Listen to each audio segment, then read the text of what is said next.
ধিঙৰ দুমদুমিয়াত সাংসদ প্ৰদ্যুৎ বৰদলৈৰ আক্ৰমণ প্ৰদ্যুৎ বৰদলৈৰ কনভয়ৰ বাহনত আক্ৰমণ বিজেপি কৰ্মী আক্ৰমণ কৰাৰ অভিযোগ 10-12 জনীয়া এটা দুৰ্বৃত্তৰ দলে হাতে হাতে ৰড লৈ এফালৰ পৰা আক্ৰমণ কৰে বাহনত নিৰ্বাচনী প্ৰচাৰ চলাই উভতি যোৱাৰ সময়তে আক্ৰমণৰ সন্মুখীন হয় সাংসদগৰাকীৰ কনভয়ৰ 5খনকৈ বাহনত আক্ৰমণ সাংসদগৰাকীৰ সৈতে আছিল বটদ্ৰৱাৰ বিধায়িকা শিৱামণি বৰা এই ঘটনা সন্দৰ্ভত দুমদুমিয়া থানাত এজাহাৰ দাখিল কৰা হৈছে দৃশ্য দেখুৱাইছো এই বাহনবোৰত এনেধৰণে আক্ৰমণ কৰা হ'ল আৰু এই আক্ৰমণ কিমান ভয়ংকৰ আছিল এই দৃশ্যবোৰ দেখি হয়তো অনুমান কৰিব পাৰি আমাৰ সাংবাদিক মুজাম্মিল আছে ফোন লাইনত মুজাম্মিল আৰু কি তথ্য আছে আপোনাৰ লগত হয় আজি সাংসদ প্ৰদ্যুৎ বৰদলৈয়ে যেতিয়া নিৰ্বাচনী প্ৰচাৰ চলাই পেলাই উভতি আহিছিলে তেওঁৰ কনভয় লৈ উভতি আহি থকা অৱস্থাত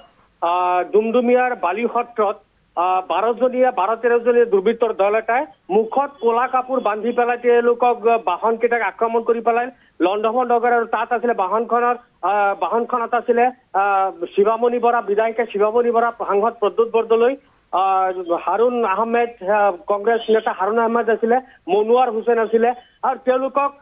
দুৰ্বৃত্তৰ দলটোৱে তেওঁলোকৰ গাড়ীসমূহ ভাঙি পেলাই লণ্ডভণ্ড কৰাৰ লগতে কেইবাজনো কংগ্ৰেছ নেতা আৰু কৰ্মী এই দুৰ্বৃত্তৰ আক্ৰমণত আহত হৈছে কিছুদিন পূৰ্বে অনুৰূপ আক্ৰমণ কিন্তু সংঘটিত হৈছিল ৰূপহীয়াত ৰকিবুল হুছেইনকো আক্ৰমণ কৰিছিলে দুৰ্বৃত্তৰ দলে আক্ৰমণ কৰিছিল আৰু পৰৱৰ্তী সময়ত আজি দেখা গৈছে যে একেধৰণেই তেওঁলোকক আক্ৰমণ কৰা হৈছিলে ৰকিবুল হুছেইনৰ যেতিয়া আক্ৰমণ কৰিছিল তেতিয়া দুৰ্বৃত্তৰ দলে মুখত ক'লা কাপোৰ বন্ধা নাছিলে কিন্তু আজি যিটো আক্ৰমণ কৰিলে এই আক্ৰমণত সম্পূৰ্ণৰূপে ক'লা কাপোৰ বান্ধি পেলাই আহিছিলে নিৰ্বাচনী কেন্দ্ৰিক যিটো হিংসা আৰম্ভ হৈছে বটদ্ৰৱাৰ বালি সত্ৰত ডুমডুমিয়াৰ বালি সত্ৰত যিটো ঘটনা আজি সংঘটিত হৈ লৈ পেলাই চেপা উত্তেজনা বিৰাজ কৰি আছে যিহেতু তাত কংগ্ৰেছী সমৰ্থকসকল বেছি আছে কংগ্ৰেছ ধৰ্মীয় সংখ্যালঘু অধ্যুষিত অঞ্চলটোত কংগ্ৰেছী সমৰ্থকসকল বেছি আছে আৰু তাৰ কাৰণে তাত এতিয়া চেপা উত্তেজনা বিৰাজ কৰি আছে যদিও আৰক্ষীয়ে আহি পেলাই ঘটনাস্থলীত উপস্থিত হৈ পেলাই পৰিস্থিতি নিয়ন্ত্ৰণ কৰে আৰু ঘটনা সংঘটিত হোৱাৰ পিছতে কিন্তু প্ৰদ্যুৎ বৰদলৈ আৰু বিধায়িকাগৰাকী তাৰ পৰা আঁতৰি গৈছিলে তেওঁলোকৰ গাড়ী লৈ পেলাই আঁতৰি গৈছিলে যদিও আৰু 2-3খন গাড়ী তাত এতিয়াও ঘটনাস্থলীত পৰি আছে প্ৰাঞ্জল নিশ্চয় মুজাম্মিল কিন্তু কথাটো হ'ল যে এই সমগ্ৰ ঘটনা এনেধৰণে সংঘটিত হোৱাটো লৈ চাই আৰু দুৰ্বৃত্ত কোন সেই সন্দৰ্ভত বহুকেইটা প্ৰশ্ন যিহেতু আহিবই আৰক্ষীয়ে যিহেতু আপুনি কৈছে তদন্ত কৰিছে কিছু তথ্য হয়তো পাইছে আৰক্ষীয়ে কিবা বিতংভাৱে জনাইছে নাই এতিয়ালৈকে আৰক্ষীয়ে কোনো বিতংভাৱে জনোৱা নাই আৰক্ষীয়ে কিন্তু ক্ষিপ্ৰগতিত তেওঁলোকৰ তদন্ত কাম আৰম্ভ কৰিছে আৰু এই ঘটনাৰ লগত কোন জড়িত হৈ আছে বা বিৰোধী দল বা কোনোবা দুৰ্বৃত্ত জড়িত হৈ আছে নেকি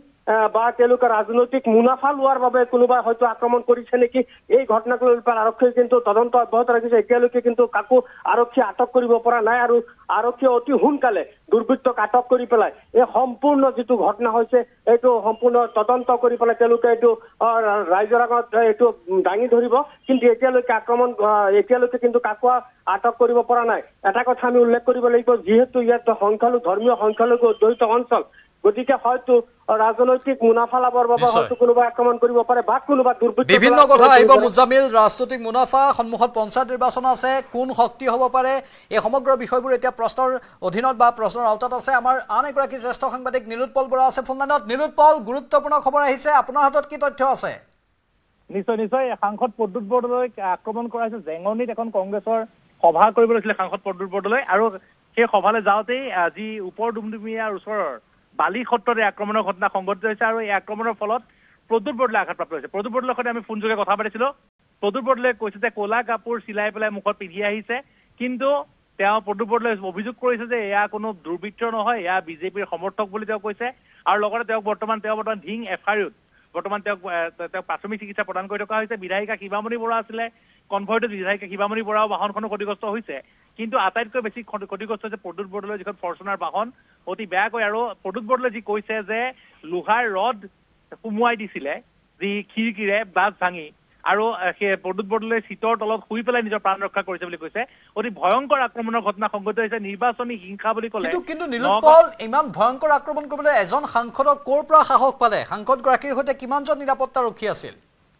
নিশ্চয় সাংসদগৰাকীৰ সৈতে বৰ বেছি যিহেতু সাংসদ প্ৰদ্যুৎ বৰদলৈৰ সৈতে বৰ বেছি নিৰাপত্তাৰক্ষী নাথাকে তেওঁৰ লগত 2-3 গৰাকী নিৰাপত্তা ব্যক্তিগত দেহৰক্ষী থাকে কিন্তু সাংসদ ৰকিবুল হুছেইনৰ সৈতে দেহৰক্ষী বেছিকৈ থাকে কাৰণ যিহেতু তেওঁৰ ওপৰত আক্ৰমণৰ ঘটনা সংঘটিত বা বিভিন্ন সময়ত বিতৰ্কত থাকে কিন্তু প্ৰদ্যুৎ বৰদলৈৰ ওপৰত ইয়াৰ আগে পিছে যিহেতু আক্ৰমণৰ ঘটনা সংঘটিত হোৱা নাই সেয়েহে তেওঁ বৰ বেছিকৈ দেহৰক্ষীলৈ ঘূৰি নুফুৰে কিন্তু আটাইতকৈ ডাঙৰ কথা হৈছে সাংসদ প্ৰদ্যুৎ বৰদলৈৰ লগতে বিধায়িকাগৰাকীও আছিলে শিৱামণি বৰা তেওঁৰো দেহৰক্ষী আছে গতিকে ইয়াৰ পিছত দুৰ্বৃত্তই আক্ৰমণ কৰি থকাৰ পিছত কিয় দেহৰক্ষীয়ে তেওঁলোকক নিৰাপত্তা প্ৰদান নকৰে সেয়াও প্ৰশ্নৰ বিষয়ে আপুনি কোৱাৰ দৰে। কিন্তু এটা কথা ক'ব লাগিব প্ৰাঞ্জল, যে যি কথা আমি ক'ব লাগিব যে পঞ্চায়ত নিৰ্বাচন দেশত এনেকুৱা এটা পৰিস্থিতি হৈ আছে যি সময়ত সমগ্ৰ দেশ শোকগ্ৰস্ত বা দেশত এটা যুদ্ধকালীন পৰিস্থিতি হৈ আছে, এই সময়ছোৱাত যি ধৰণৰ নিৰ্বাচনী হিংসাৰ ঘটনা হৈছে সেয়া লজ্জাজনক প্ৰাঞ্জল, আৰু এক সুস্থ ৰাজনীতিৰ বাবে এনেধৰণৰ ঘটনা কেতিয়াও সঁচাকৈ নিৰাপত্তাৰ ক্ষেত্ৰত বহুখিনি প্ৰশ্ন আহিব। কিন্তু আকৌ এবাৰ সুধিছোঁ, ইতিমধ্যে কৈছে আপোনালোকে যে কিমানজনীয়া আছিল দুৰ্বৃত্ত দল, সেই সন্দৰ্ভত এজাহাৰত কি কথা উল্লেখ কৰা হৈছে? বৰ্তমানলৈকে তেওঁলোকে আমাক কোৱা মতে 10-15 জনীয়া এটা দল তেওঁলোকে দেখিছে প্ৰদ্যুৎ বৰদলৈ কোৱা মতে, কাৰণ যিহেতু যথেষ্ট তেওঁ আতংকিত হৈছিলে, কাৰণ লোহাৰ ৰড গাড়ীৰ ভিতৰতে সোমাই দিয়া হৈছিলে আৰু তেওঁৰ ফৰ্চুনাৰ বাহনখন সম্পূৰ্ণৰূপে ধ্বংস হৈছে। কিন্তু এটা কথা ক'ব লাগিব যে এতিয়ালৈকে কিমান দুৰ্বৃত্ত আছিলে, কিমান আক্ৰমণকাৰী আছিলে, সেই সকলো বিষয়ে স্পষ্ট হোৱা নাই। প্ৰদ্যুৎ বৰদলৈ হয়তো কিছু সময়ৰ পিছত ভিং এফআইআৰৰ পৰা ওলাই আহিব, তাৰপিছত আমি সবিশেষ জনাব পাৰিম আৰু আমি চেষ্টা কৰিম নিশা 9 বজাৰ বাতৰিত আমি তাক পোনপটীয়া সম্প্ৰচাৰ ল'বলৈ। ধন্যবাদ নিৰুৎপল, আমি লগ পাম 9 বজাত আৰু অধিক তথ্য সম্প্ৰচাৰ কৰিম।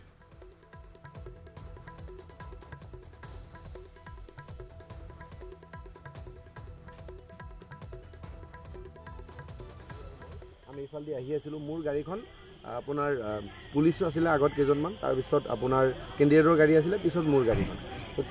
তেওঁলোকে সোপা পাতি আছিলে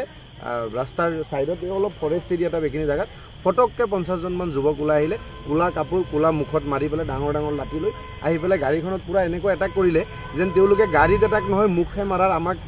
মাৰি পেলোৱাৰ এটা যিটো ষড়যন্ত্ৰ। আৰু ইয়াৰ পৰা এটা বস্তু স্পষ্ট, এইটো চাওক মোৰ গাত, গোটেই গাত কাজবোৰ আপুনি যদি দেখে গোটেই গাড়ীখনৰ অৱস্থাত হোৱা নাই। আৰু আমাৰ নিচিনা যুৱক তেওঁলোকৰ কি ক্ষোভ, কাৰ ওপৰত ক্ষোভ নাজানো, কিন্তু অসমত যে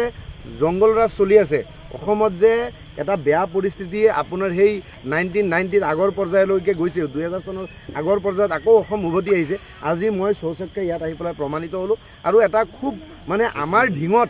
আজিলৈকে এই ঐতিহাসিক ঢিঙত এনেকুৱা ঘটনা দেখা পোৱা নাছিলোঁ। কিন্তু কেইজনমান নেতাৰ উচতনিৰ কাৰণে কিছুমান যুৱকে হয়তো সাহস পাইছে আৰু সাহস পাই পেলাই আজি এনেকুৱা অপ্ৰীতিকৰ ঘটনা কৰিছে। গোটেই আজি মোৰ এনেকুৱা অৱস্থা হৈ গৈছিল, লাষ্টত তেওঁলোকে গাড়ীটোতো ভাঙিছেই,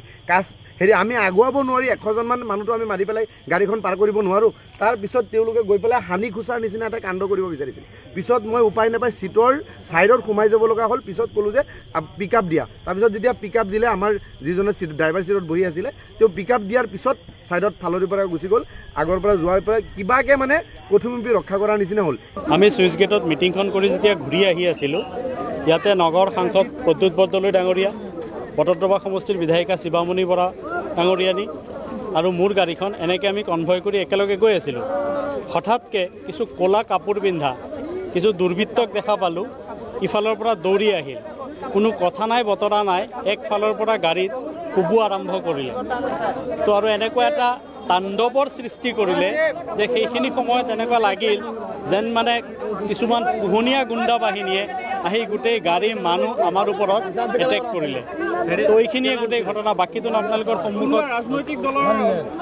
বুলি আপোনালোকে সন্দেহ কৰে নেকি? তাৰ বাহিৰে কি হ'ব পাৰে আপোনালোকে জানে।